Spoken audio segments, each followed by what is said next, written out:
This podcast is brought to you by WealthWave, the How Money Works company, improving the financial literacy of our communities so families can dream again. To learn more, visit wealthwave.com/Austin Hogan. Hello, my name is Amy Torrez, and I am founder and executive director of Paul's Place Support for Families. And you are listening to our new podcast entitled Embracing Adversity, where we speak with donors, supporters, family members, and general friends and board members of Paul's Place, listening to their stories of adversity, hoping you find inspiration to get through your own troubled times. Today, we're actually doing things a little bit different, and I am speaking on embracing adversity. It really started way back in college, actually.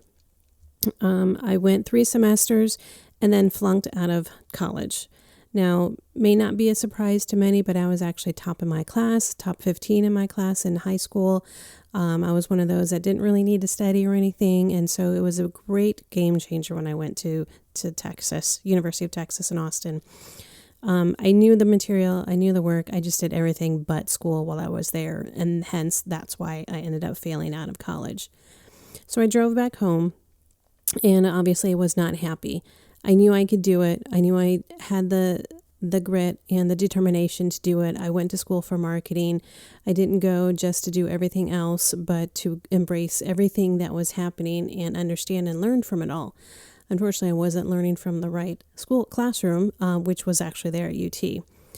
So in my 7 months back home in Fort Wayne, I made a decision. I'm going back to Austin, gave my job 2 weeks notice, and threw everything in my car. I believe it was a 94 Chevy something or other. I don't even remember. And drove down to Texas. I knew I was going to be there. I talked to a good friend and a mentor, told him I was on my way, and that I was going to be staying with his sister and just working there for a year to gain my Texas residency to go back to college, hopefully at a little bit cheaper amount than what I was paying before as an out-of-state resident. So the journey began from Indiana back down to Austin, Texas. This was probably my 3rd trip by myself. Undaunted, excited for returning to Austin, returning back to school, and getting back on track to where my life needed to be. Unfortunately, when I reached Little Rock, Arkansas, the engine light came on, and I stopped at a gas station where it had McDonald's and filled up with gas, topped off the tank, and then opened the hood. As soon as I opened the hood, I knew it was not good at all. What I had seen was literally a glowing red engine.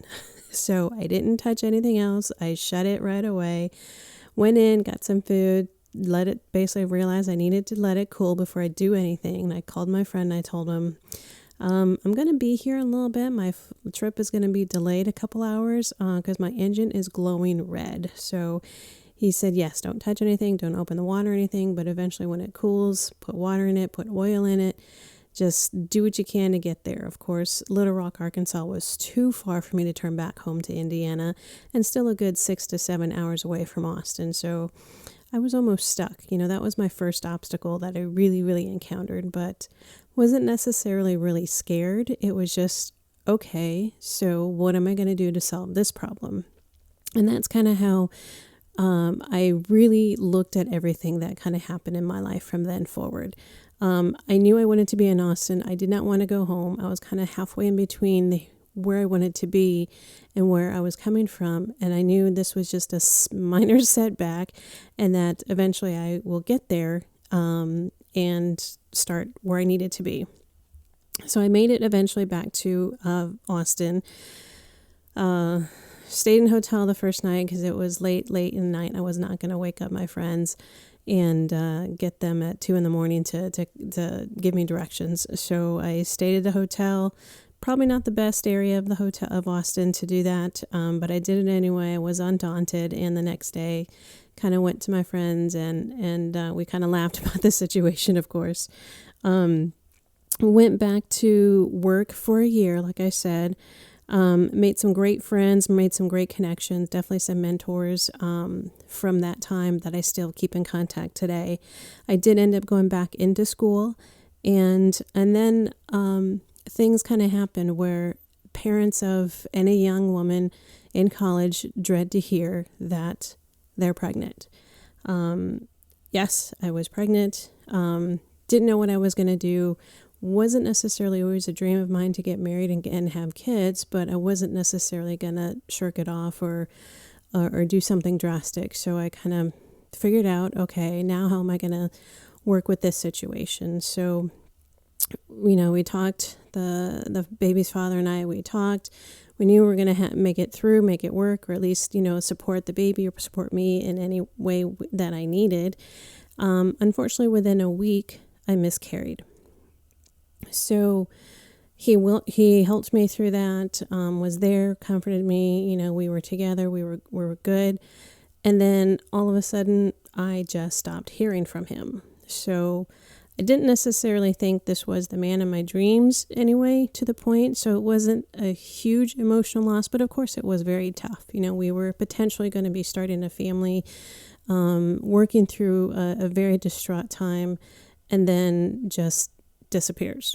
So I guess the term back before that was ghosting. But, I made it through. I kind of focused on my studies. I'm like, this is why I came here anyway, was to get back on track and get to school and get a degree and go from there. Actually, my dream was to work in the NBA, of course, not on the court, but in the staff, on the marketing. Back then, that was 92, 93 era, where the NBA was a huge marketing machine. And so that was my dream job, so to speak. I was going to marketing. So that I did end up finishing college, graduated in May of 1999. And shortly after that, a few months after that, is when the story of Paul's Place really begins.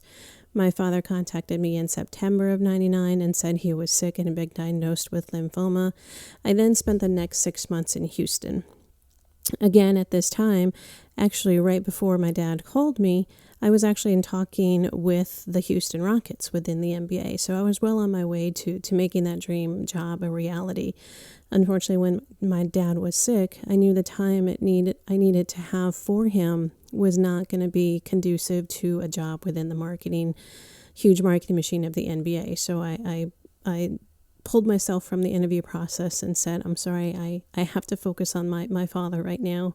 And they were very understanding, and they wished me luck and said if things get better, then I can definitely keep on with the process again. But that never happened, obviously. Within 6 months, my father beat the lymphoma.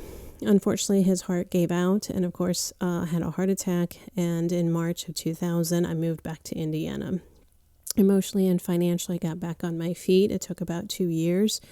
And within right around that 2-year mark, I'm like ready to go back to Austin. I had already did not renew the lease in my apartment. I was going to move in about a month or so. And then I met what later would be, of course, the father of my children, my husband. We ended up staying in Fort Wayne for a while. He had already scheduled to go back home to Mexico as well, a few months after we met. So we spent the next few months, just kind of getting to know each other and realizing that, hey, this is kind of what we both have been looking for in partners. He was very ambitious. He knew I was very ambitious, and we loved to travel. We loved different cultures, and, we wanted to make a go out of it. So when he went back to Mexico in 6 weeks, I was scheduled to go to Mexico with him, and we were basically going to elope. Of course, my mother knew, some close family members knew, and I did. I went there, brought all the documents I was supposed to take, even had a little wedding dress, not a major one, but just a cute sundress, and we were going to be married. So when I got there, of course, it was great. I met some of his sisters and families, and he lived way up in the mountains in Guanajuato State. And he says to me, well, now they're telling me there's this nominal fee we have to pay to get a license, since I'm from the United States. He's like, or we can use that money and just go on our honeymoon anyway, and then get married in the courthouse when we both get back to the United States. I said, okay, sure, we'll just do that. It's not going to cost as much to go to the courthouse as this nominal fee that we would be charged. So we did that. We had fun in Puerto Vallarta. We had If we had been married, what eventually happened would be the normal course of action. When I came back to the United States, I stayed about 2 weeks there, came back to the United States. Within a week, I thought I was sick. I'd got food poisoning, went to the doctor, and he says, nope, you're pregnant.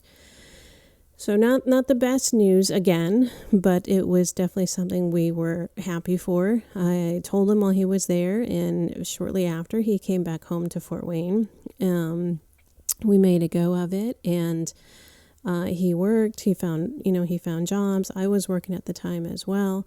So, things started to look up. I was starting a new family. After a tragedy with my father, things were starting to go well.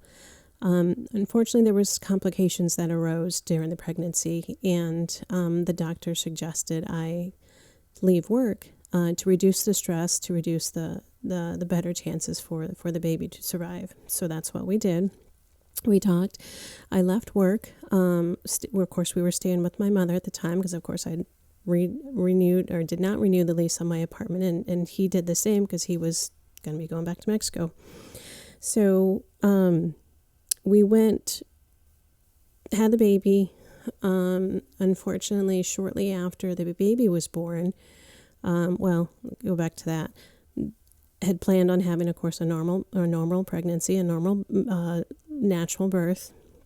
Complications arose again from the delivery, and after about 17 hours of delivery, they said I needed to do an emergency C-section. The baby was not well. Breathing was not right. The heart rate was not right. So they rushed me into the emergency room to surgery room and performed a C-section. Was not, of course, my first choice to do that, but, let's roll with the punches. I was fine. The baby was fine. It was best for the baby and best for me at that time as well. So I said, okay, let's go with this. Was overjoyed. I can't believe little baby in my arms. We just had a great time. I just adore her. And so happy to see that next week she's actually going to be going to University of Texas just to go to school there as well. So it's a huge dream, a huge goal, huge happy moment for our family. Shortly after she was born, however, my husband at the time lost his job. And so now we're a brand new family, brand new little baby with no income because, of course, I wasn't working yet. And so, just little small, to me at this point, they were not at that point, but now they were more of smaller issues that have come up that, we can find a job anywhere. It's a matter of getting money on the table, making sure we have money, a roof over our head and food for the baby and for our family. And so, things went well. A year or so later, we had our second daughter, and, we eventually married. Actually, before that, we did marry before the baby was born. So, we had our own little family. We had our own apartment. We eventually bought our first house, and, things were going well for a good 5-6 years or so. Knowing his situation, though, we knew something needed to change with his status. For the second time, we tried to get his permanent resident alien card. He was originally from Mexico. The first time we had paid a local lady here in the community to help us with the process, and she took half the money and then never contacted us again. So that was our first time. Second time, we tried to do it the correct way. We did it ourselves. We directly applied through the immigration office in Indianapolis, and were immediately denied. So here we are, young family, working, and 2 young children. We said, okay, we'll just take a break. We'll build up finances again. And then, eventually we'll try again and we'll see what happens. So things continued to go well. And then, let's see, in, I would say 2008, we got pregnant again. Nothing really major out of the ordinary with the initial pregnancy or when I found out I was pregnant. Unfortunately, within a week to 10 days, again, I miscarried. So it's a little bit different with the second miscarriage, especially after you've had children, because now what could have been. And so it was a little bit emotional afterwards. But then going through everything, I think that was October when I miscarried. And then in March of the following year, which would have been March 2009, I found out I was pregnant again. And so it was a little bittersweet when our son was born, because knowing that he would not have been here if the other pregnancy had gone full term. So, but I absolutely adore my son. He is my rock and he is my protector. Still to this day, even when he was younger, he was always cautious and ask anytime I stubbed a toe or said, ow, he's the first one to say, are you okay, Mom? So he's definitely my little protector, my little man. So things are going well again. Now a family of 5. We have our house. Things are going well. We both are working, and now we decide, okay, this is it. With different laws that are happening here within the United States, especially in Indiana, it was getting more difficult for him to just comfortably live here within the United States. So we filed again, and they recommended the best course or best opportunity for us to get an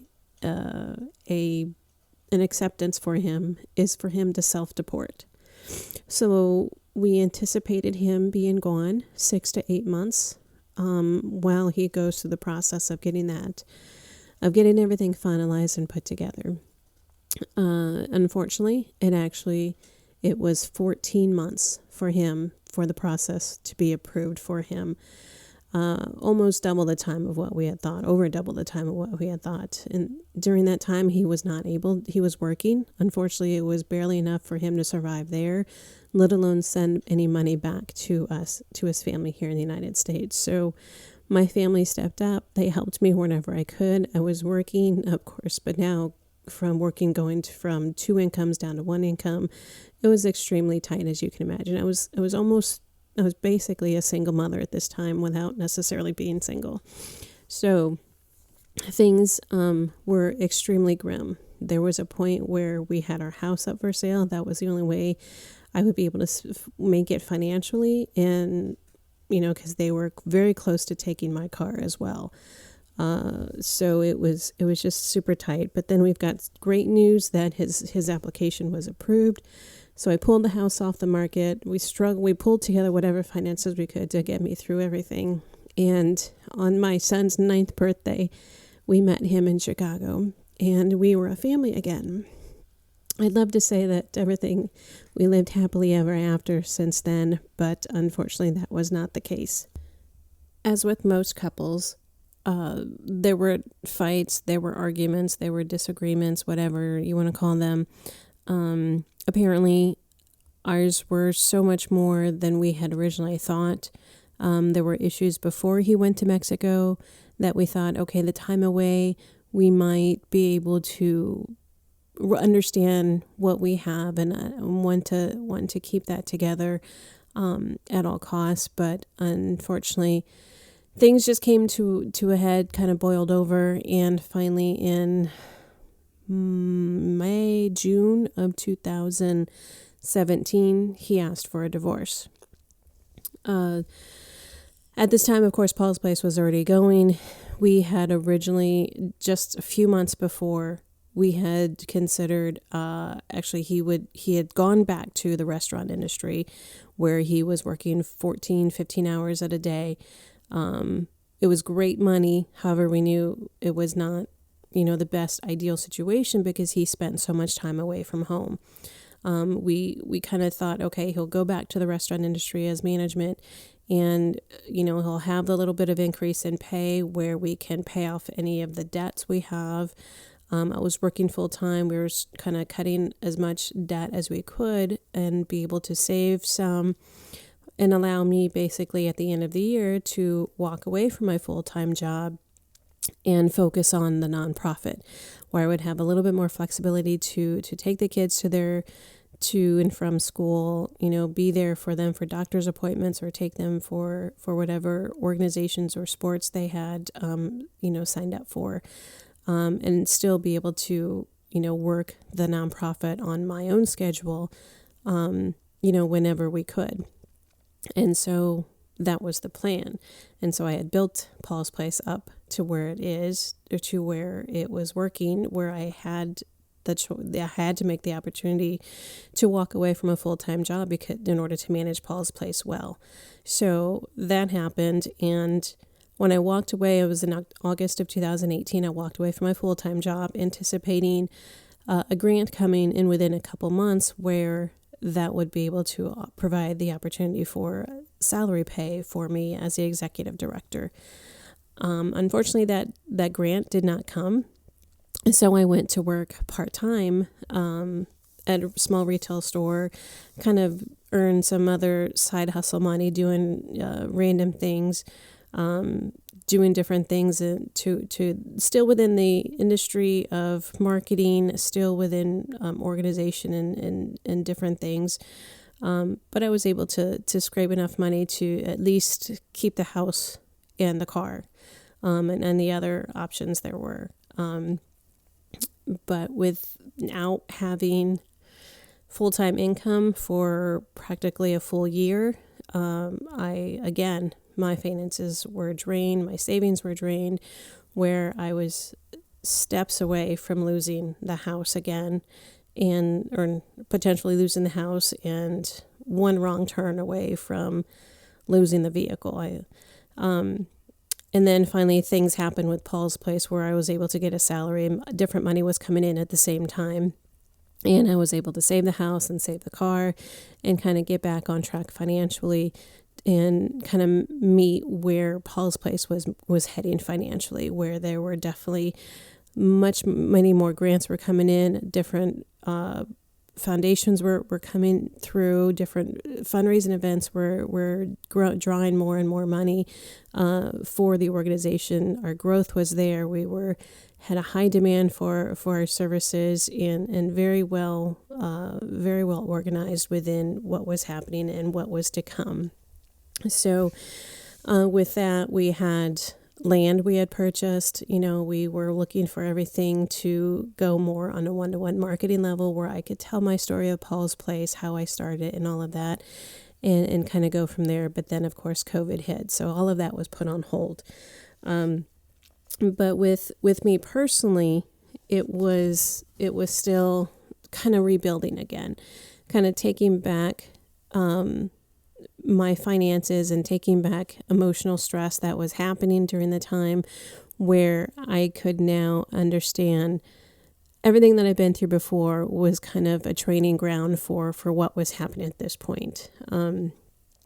It was definitely very stressful, very emotional time, but just understanding that what lesson needed to be learned from it and what situations were happening, we're definitely there for the reason, we're happened for a reason, and they happen to be, training for future events to come.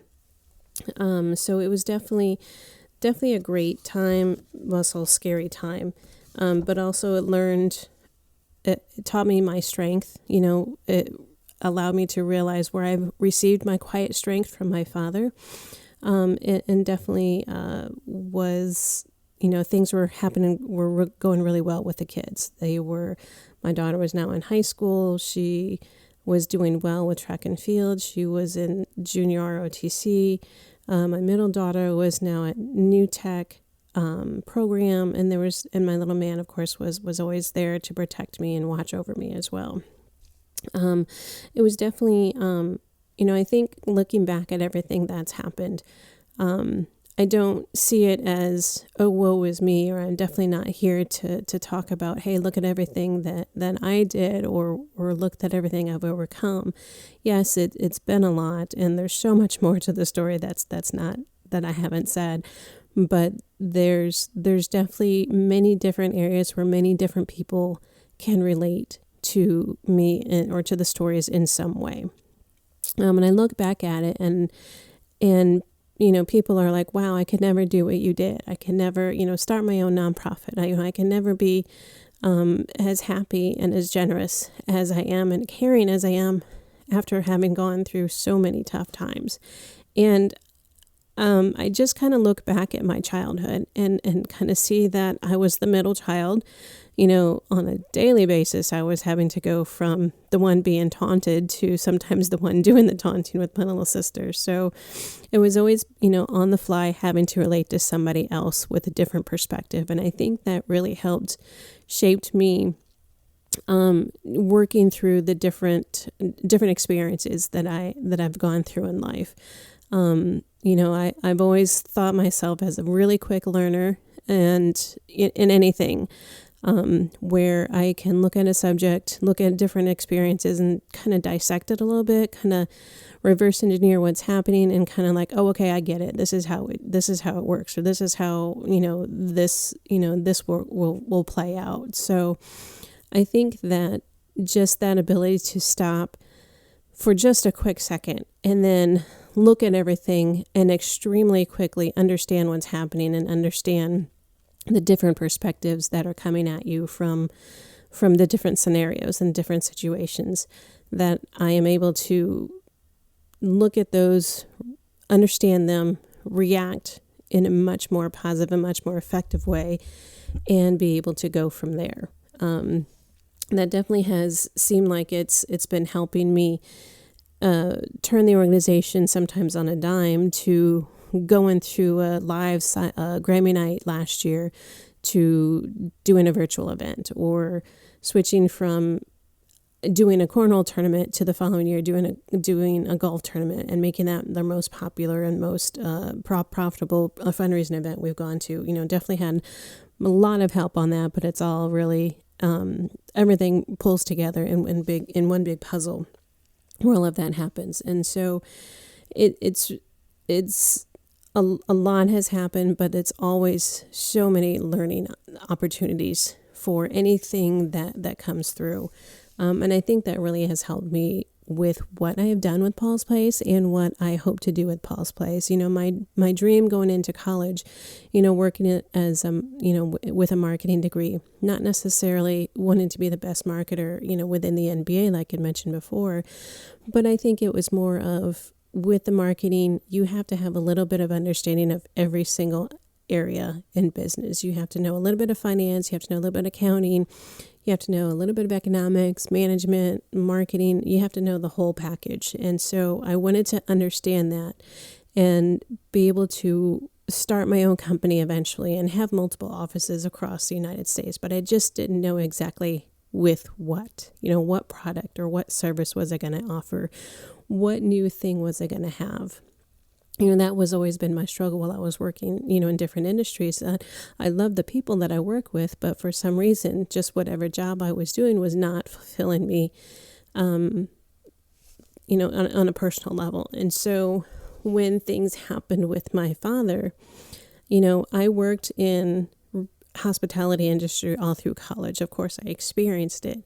When I got back home to Fort Wayne, the first thing I did is jumped into the hospitality because that was what I knew. I knew the hospitality industry here, got the lay of the land. Of course, just on a different level now that I'm an adult instead of a child, growing up here in Fort Wayne, and then knowing the health insurance and the personal and commercial insurance. All of those life experiences that I had and life professional skills that I've attained really have kind of lumped into everything with Paul's Place. I think it's just basically a culmination of my life experiences mixed in with my professional skills. And that, to me, it is really kind of like for me, it's my dream job. I love what I do for Paul's Place. It's very fulfilling for my soul. I'm an empath and I'm a giver, and providing what I do for families, having gone through it myself, that really helps keep the drive going when it's late at night. I have to get something done, or I keep hearing different no's from different foundations, or I keep, going through different companies and they're like, no, next year, try us next year, or no, COVID's hit, so we're not funding anything right now. So it helps me get creative, like thinking outside the box and kind of going, okay, now what else would I do? What else, what other opportunity is there? What other experiences, what other professional experiences have I worked through that may lend a key or a little piece of puzzle to the next solution? And that's really kind of what I think perseverance is all about. Understanding it's not necessarily something that's purposely hitting you down and drawing you down, but it's kind of, okay, here's an obstacle. Can you get through it? Can you get over it? You're going to need this experience later on when things get bigger, when you get closer to that dream you want, because if it's easy, it's probably not going to be as fulfilling as you think it's going to be. So, it's definitely something I think every time something comes up, either personally or professionally, some sort of observation or perseverance or obstacle or something that comes up. Okay, let's take a break, take a breather, look at the different solutions, look at different perspectives, and then find out which is the most efficient and the most effective going to be in the future for this organization or for me personally. So that's really what I have gone through with perseverance. People have told me I should write a book, but I don't think I have enough experience yet to go through all of that or how to do that. So this is what I wanted to share with perseverance, and knowing that things are going to happen. It's a matter of perspective. How do you want to look at this? Is this something that's going to be more of a woe is me and I can't do it anymore? Or maybe it's just, okay, give me a minute. Let me take this sorrow. Let me take this opportunity to just rest and take a break and step away from life or reality for a minute and recharge, and then go back at it in a different, fresh look or new perspective. So I think that's really what really helps people who have gone through a lot of different trials and tribulations and persevered through the difficult times. And that's really what we wanted to share with you through our Embracing Adversity podcast. Is there's many different things that people will think is hard to get through, or it's something that they could possibly never get through, but it can be done. It has been done, and it will be done in different times for different people. So, we've seen it with our families here at Paul's Place. They never thought they'd be sick. They never thought they'd have cancer. They never thought they'd have an accident, a traumatizing accident, or their family or loved one would have that. But here it is, it's happening to them. Okay, so now what? And that's really what we want to really hope to be able to give back to families, because we know not everyone has the need for temporary housing, but there's a lot of people that are supporting us that do not. And we appreciate their donations, and we appreciate the support and the shares on social media.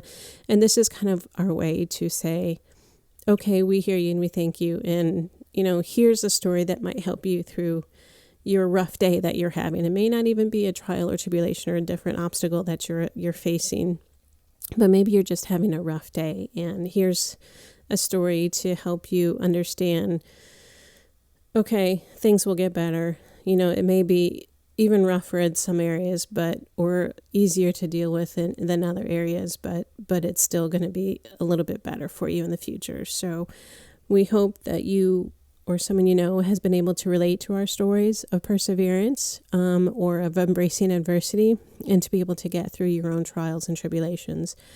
We'll join us again next week, in 2 weeks actually, where we have another guest speaker coming in and talking about their adverse situations. And we hope to be able to inspire you to be able to pay it forward to somebody else as well.